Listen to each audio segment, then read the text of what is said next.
हजार हा सहाबा किराम से मुखातिब होकर मेरे आका सल्लल्लाहु अलैहि वसल्लम फरमा रहे हैं, इन्नी तारिकुन फीकुमुस सकलैन। बातें कोई नई नहीं है, आप सुनते रहते हैं, मगर आइए आज एक नए अंदाज से सुने ताकि आपको समझ आए कुरान क्या कहता है, रसूल का फरमान क्या कहता है। अब ये जो सकलैन का लफ्ज इस्तेमाल हुआ है ना, बास जगहों पर लफ्ज आया है खलीफतैन, इन्नी तारिकुन फीकुम खलीफतैन। कई जगहों पर लफ्ज आया है इन्नी तारिकुन फी अमरैन। कहीं अल्फाज आए हैं शैयैन। मेरे आका ने दो चीजें छोड़ी और दोनों के लिए लफ्ज एक ही इस्तेमाल किया, सकलैन, खलीफतैन, अमरैन, शैयैन। इस पर बात करता हूं और आगे फरमाया मा इन तमस्सकतुम बिहिमा लन तदिल्लू। फरमाया जब तक दोनों का दामन थामे रहोगे तुम कभी गुमराह नहीं हो सकते। आका वो दो चीजें क्या हैं? फरमाया एक अल्लाह की किताब कुरान है, व इतरती अहलो बैती, और दूसरी मेरी इतरत यानी अहले बैत। मज़मून आगे है मगर मैं यहां रुक कर एक बात करना चाह रहा हूं। कितनी चीजें छोड़ी मेरे आका ने?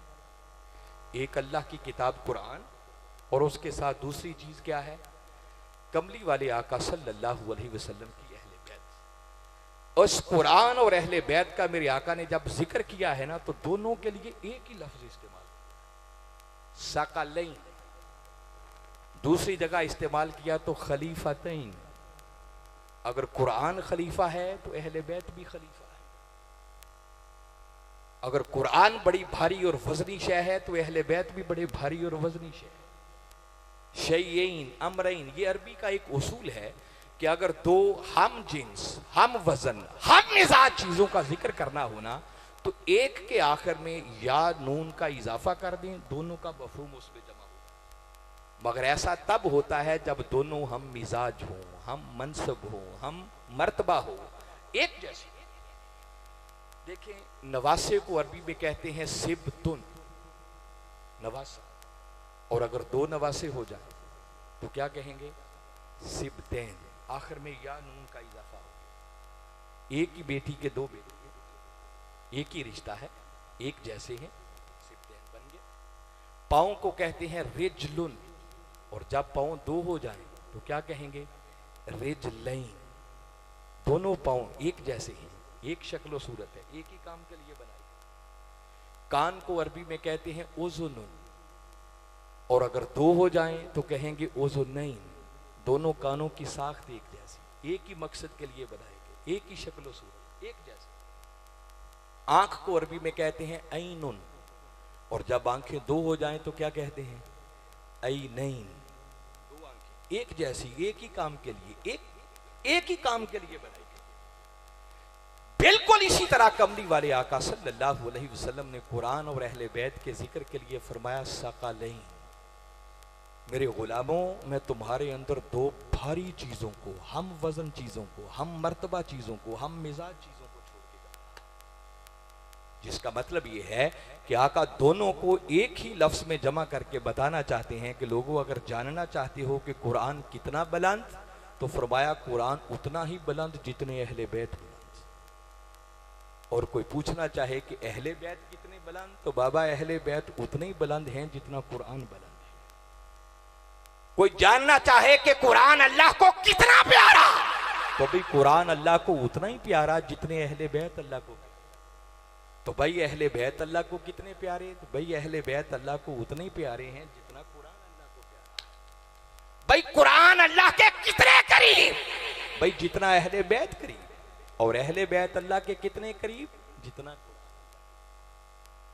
और अगर किसी को वहम हो, शक हो, उसके सीने में, जहन में, दिमाग में कोई उलझन पैदा हो रही हो कि मैं कोई लफ्जों से खेल रहा हूं, तो नहीं, मेरे आका ने पैदा होने वाले इस इश्काल को खुद अपने कलेमात के जरिए वाज़ेह किया। एक रिवायत में जब बात की तो जब फरमाया ना, तुम्हारे अंदर दो भारी चीजों को छोड़ के जा रहा हूं, कभी गुमराह नहीं होगे जब तक दोनों का दामन थामे रहोगे। आका वो दो चीजें क्या?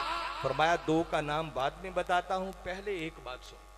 और आका ने वहां जुमला इस्तेमाल किया, फरमाया अहदुहुमा अअज़मु मिनल आखर, और एक मकाम पर फरमाया अहदुहुमा अकबरु मिनल आखर।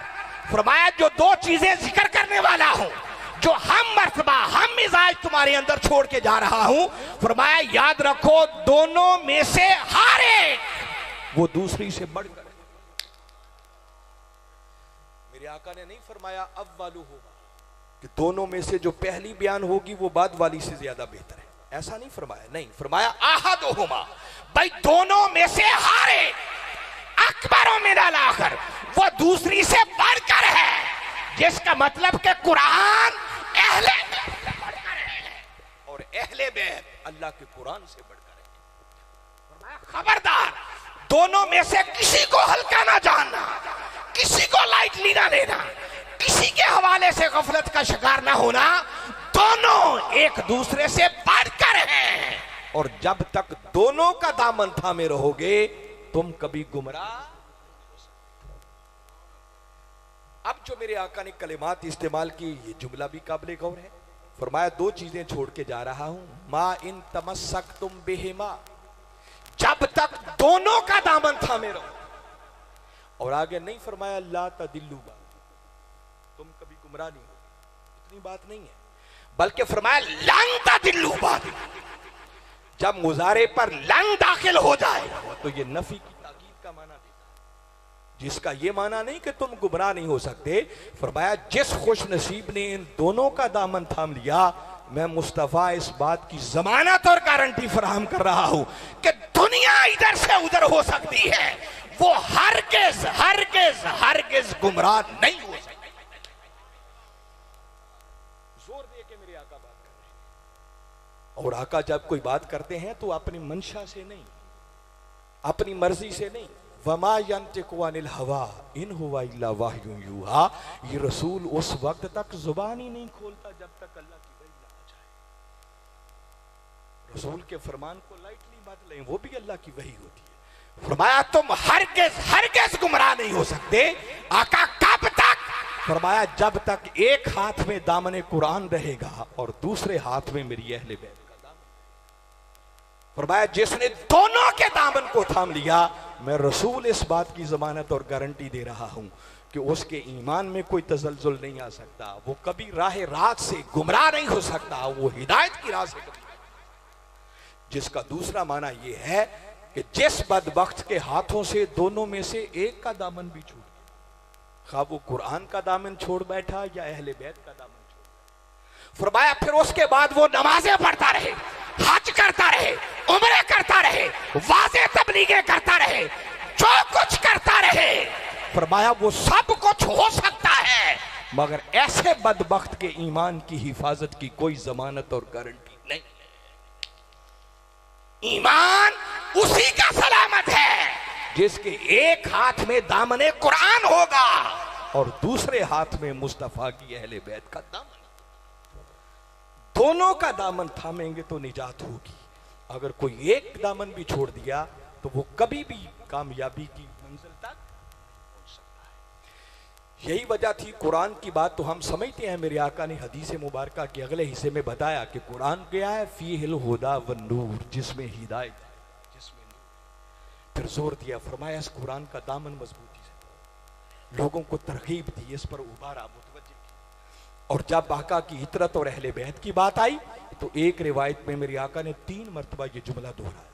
फरमाया उज़क्किरुकुमुल्लाह फी अहली बैत, उज़क्किरुकुमुल्लाह फी अहली बैत, उज़क्किरुकुमुल्लाह फी अहली बैत।